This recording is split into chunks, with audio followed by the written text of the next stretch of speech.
Comment rater sa vente en 5 étapes? C'est exactement ce qu'on va voir dans cette vidéo. Il n'y a qu'une seule façon d'échouer, c'est d'abandonner avant d'avoir réussi. Cette phrase de Clémenceau est certainement vraie dans énormément de cas, mais dans le cadre d'une vente immobilière, je vous déconseille de la prendre comme votre maxime. Parce que plus le temps passe, plus il est difficile de vendre votre bien au prix auquel vous avez décidé de le vendre. Je pense qu'il y a 1001 façons d'échouer une vente immobilière, mais dans cette vidéo, on va parler des 5 cas qu'on retrouve le plus souvent et qui sont vraiment rédhibitoires. Je suis Mounir, conseiller immobilier à Cergy, et j'aide des particuliers à vendre ou acheter dans les meilleures conditions et au meilleur prix possible.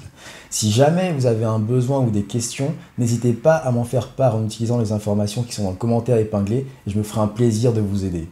Maintenant, place à la liste des erreurs les plus communes dans les échecs de vente immobilière. Deux de ces manières de rater sa vente immobilière concernent le prix, la première et la quatrième. La première concerne le présent et la quatrième concerne le futur. On va commencer par celle du présent. La première erreur commise et qui est très fréquente, c'est se baser uniquement sur le prix des biens qui sont sur le marché actuellement. Quand vous cherchez des biens en ligne, vous en trouvez deux types. Les premiers sont les biens qui viennent d'arriver sur le marché et les deuxièmes sont ceux qui ne trouvent pas d'acquéreur. Les biens qui sont vendus disparaissent des portails en ligne, naturellement, et vous ne voyez plus ni leur prix de vente, ni le prix auquel ils ont été vendus. Ce qui veut dire que vous avez que des biens qui viennent d'arriver sur le marché, donc on ne sait pas s'ils vont être vendus rapidement, ou les biens qui n'ont pas été vendus. Peut-être qu'ils ont été trop chers, peut-être qu'ils sont en mauvais état, on ne sait pas pourquoi ils ne sont pas vendus, mais il n'empêche que si jamais vous vous basez sur tout ce que vous voyez en ligne pour définir votre prix de vente, il se pourrait que vous ratiez quelques informations. Pour connaître le prix des biens qui ont été vendus, il y a deux moyens. C'est consulter la base des impôts ou celle des notaires. Mais ces données sont plutôt vieilles, elles datent de 6 mois. Et en ce moment, étant donné l'instabilité du marché de l'immobilier, c'est un peu compliqué de se baser sur ces informations pour définir le prix. Ou parler à des personnes qui connaissent leur marché local, c'est-à-dire les agents immobiliers, les conseillers de votre secteur. Eux savent ce qui a été vendu récemment, éventuellement à quel prix. Le deuxième type d'erreur qui empêche de réussir une vente immobilière et qu'on retrouve assez fréquemment, c'est mettre en ligne une annonce qui est de qualité plutôt moyenne. Quand on parle de qualité d'une annonce, plusieurs critères entrent en ligne de compte. Le premier, et qui est le plus visible, c'est la qualité de vos photos.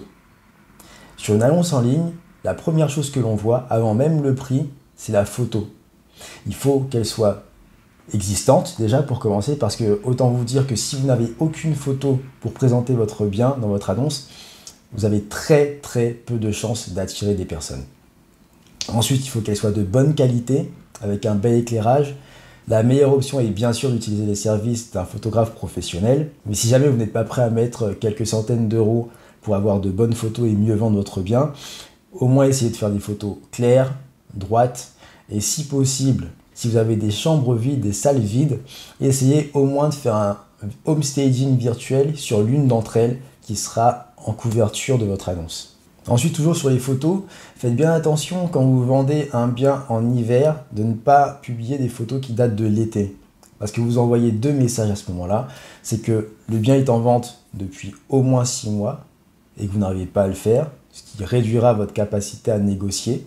Et si jamais, en réalité, votre bien n'est pas en vente depuis l'été, ça montre que la vente n'est pas assez importante pour vous pour que vous alliez faire des photos actuelles. Enfin, essayez de faire en sorte que la description de votre annonce soit complète. Pas forcément avoir tous les mètres carrés de toutes les salles, mais qu'une personne qui lise votre annonce sache exactement à quoi s'attendre quand elle va le visiter. La troisième erreur que l'on rencontre malheureusement trop souvent et qui est vraiment dommageable, c'est de ne pas se renseigner assez sur la capacité des personnes qui vont visiter votre bien à l'acheter. Le problème, c'est que dans ces circonstances, vous avez une personne qui visite votre bien, qui vous fait une offre, vous négociez éventuellement, vous tombez sur un accord, vous allez au compromis et vous attendez 1 mois, voire 2, voire 3, pour vous rendre compte que l'acquéreur parfait que vous aviez trouvé n'a pas la capacité d'acheter votre bien. Ce qui repousse votre projet de quelques mois. Pour pallier ce problème, il n'y a pas 50 solutions, il faut que vous vous renseigniez vraiment sur la capacité de la personne à acheter votre bien. Le problème que vous aurez éventuellement en tant que particulier, c'est un problème de légitimité à poser autant de questions et même la volonté de la personne qui va visiter votre bien à répondre à vos questions. Je vous avoue qu'il est plus facile de le faire en tant que professionnel. Si vous trouvez que cette vidéo est utile ou si vous apprenez des choses, je vous invite à cliquer sur un pouce vers le haut. Ça m'aidera à comprendre que non seulement vous aimez ce genre de contenu, mais en plus ça diffusera cette information à plus de personnes. La quatrième erreur dont j'ai parlé dès le départ, qui est liée au prix et qui est très compréhensible, et malheureusement trop fréquente et malheureusement pas adaptée à votre marché actuel, c'est de fixer le prix de vente de votre bien immobilier en fonction de votre futur projet. Je suis désolé de vous le dire, mais votre prochain projet importe très peu au marché.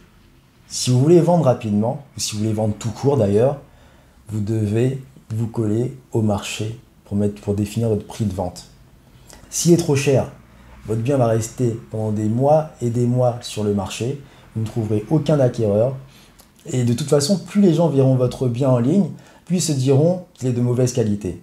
C'est pas un crime d'être mal informé quand on vend un bien immobilier. Vous n'êtes pas professionnel en transactions immobilières, donc c'est normal que vous ignoriez des choses, c'est normal que vous ne soyez pas totalement informé sur tout ce qui se passe dans une vente. Par contre, certaines informations sont vraiment importantes et c'est notamment pour ça que j'ai créé cette chaîne, pour que vous puissiez avoir quelques infos qui vous aideront à vendre seul ou accompagné. Mais il faut vraiment faire attention à être bien informé si vous essayez de vendre tout seul ou toute seule.